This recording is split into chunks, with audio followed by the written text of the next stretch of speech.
Marxist communist கட்சியிலிருந்து குரலை கேட்போம். பேராசிரியர் அருணன் அவர்கள் நம்மோடு இணைந்திருக்கிறார். பேராசிரியர், இந்த வாக்குறுதிகள், இந்த ஒரு தமிழ்நாடு பிரதான அரசியல் கட்சிகளுடைய இந்த ஒரு வெல்ஃபேரிசம் தொடர்றதை நம்ம பார்க்குறோம். ஏற்கனவே முதற்கட்டமாக அறிவிச்சாங்க, அதே பாணியில தான் ரெண்டாம் கட்டத்திலையும் நிறைய அதிரடியான அறிவிப்புகள் வருது பார்க்குறோம்.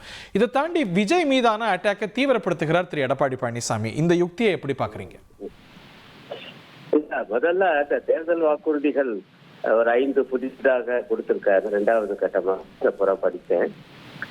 எனக்கு என்னன்னா, அவரை நோக்கி எழுப்புகிற கேள்வி, திமுக அரசு இப்படி தொகைன்னு 1000 ரூபாய் கொடுத்த பொழுது அவர் என்ன சொன்னாருன்னா, இதுக்கெல்லாம் நிதி எங்க இருக்கும்னு ஆரம்பத்துல கேட்டவங்க. இப்பவும் கூட அடிக்கடி அவர் என்ன சொல்லுவாருன்னா, நிறைய கடன் வாங்கி இருக்கு தமிழ்நாடு அரசு, இவங்களுக்கு நிதி மேலாண்மை நிதி நிர்வாகம் என்பதே தெரியல, ஆகவே அரசே திவாலாக போகுதுங்க அப்படின்னு சொல்லிட்டு இருப்பாரு.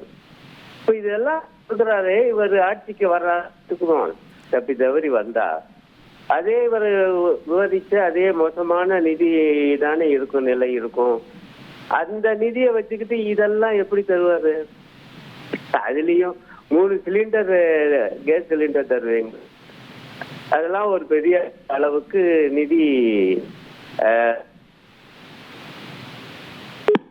ஐ லாஸ்ட் த லைன். ஸோ இதை எப்படி சாத்தியப்படுத்த முடியும்? நிதி நிர்வாகத்தை கேள்வி எழுப்பினார் எதிர்க்கட்சி தலைவர். அவங்க ஆட்சிக்கு வந்தால் அந்த நிதி நிலைமை சமாளிச்சிட முடியுமா அப்படிங்கிற பேராசிரியரோட கருத்தை பதிவு செய்வோம். மீண்டும் அவரை தொடர்பு கொள்ள முயற்சி செய்வோம்.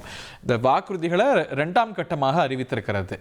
வழக்கமாக அதிமுகவும் சரி திமுகவும் சரி ஒரே கட்டமாக ஒரு புக்லெட் மாதிரி வந்துடும். தேர்தல் நெருக்கத்தில் தேர்தல் வாக்குறுதிகள் கிட்டத்தட்ட இறுதி கட்டத்தில் தான் இந்த கூட்டணியெல்லாம் முடிந்து பரப்புரையெல்லாம் தொடங்கிய கட்டத்தில் தான் இந்த பிரதான திராவிட கட்சிகள் வாக்குறுதிகளை அறிவிக்கும். ஆனால் இந்த முறை யுக்தியை மாற்றி ஜனவரி மாதமே வாக்குறுதிகளை அறிவிக்க ஆரம்பிச்சிட்டார். நினைவு சரியாக இருந்தால் எம்ஜிஆர் பிறந்த நாள் அன்று ஜனவரி 17ஆம் தேதி அன்று அதிமுக முதற்கட்ட வாக்குறுதியை அறிவித்தது. அதோடைய ஹைலைட்டாக உரிமை தொகை பெண்களுக்கு 2000 ரூபாய், ஆண்களுக்கும் இலவச பயணம் உள்ளிட்ட 5 வாக்குறுதிகளை அறிவித்திருந்தது அதிமுக. இன்னைக்கு மாவட்ட செயலாளர் கூட்டத்தெல்லாம் கூட்டியிருந்தாங்க. இன்னைக்கு இப்படி ஒரு அறிவிப்பு வரப்போறதுக்கான ஒரு சுவடு கூட இல்லை. யாரும் எதிர்பாராத நேரத்தில் 2ஆம் கட்ட வாக்குறுதியும் அதிமுக அறிவித்திருக்கிறது. அதில் நிறைய சுவாரஸ்யமான கவர்ச்சிகரமான திட்டங்களும் உள்ளடக்கி இருக்கிறத பார்க்குறோம். அதோடைய ஹைலைட்ஸை நம்ம பார்த்துட்ருக்கோம். இந்த வேளையில் தான் பத்திரிகையாளர் சந்திப்பையும் இந்த வாக்குறுதி அறிவிச்ச கையோடு எதிர்கொண்டார். அதில் விஜய் மீதான கேள்விகள், விஜய் பற்றிய கேள்விகள் கேட்கும்பொழுது அவர் சற்றும் தயங்காமல் தன்னுடைய அட்டாக்கை இன்னும் தீவிரப்படுத்துறதையே பார்க்குறோம். திரு விஜய் அவர்களுக்கு அரசியலே தெரியல, ஒன்றுமே தெரியல. அவர் பத்திரிகையாளர்களை எதிர்கொள்ளணும். அவர் அதிமுக மீது வைக்கக்கூடிய விமர்சனங்களில் முரண்பாடு இருக்கிறது. ஊழல் சக்தின்னு எங்களை சொன்னாரா? சொல்றதுக்கு முகாந்திரம் இல்லையே. செல்வி ஜெயலலிதா அவர் ரோல் மாடல்னு அவர் தானே சொல்றார். என் மீதான எந்த ஊழல் குற்றச்சாட்டும் நிரூபணமாக இல்லையே அப்படின்னு அவர் பதில் வைக்கிறத பார்க்கிறோம். இனி செல்லும் இடமெல்லாம் செய்தி.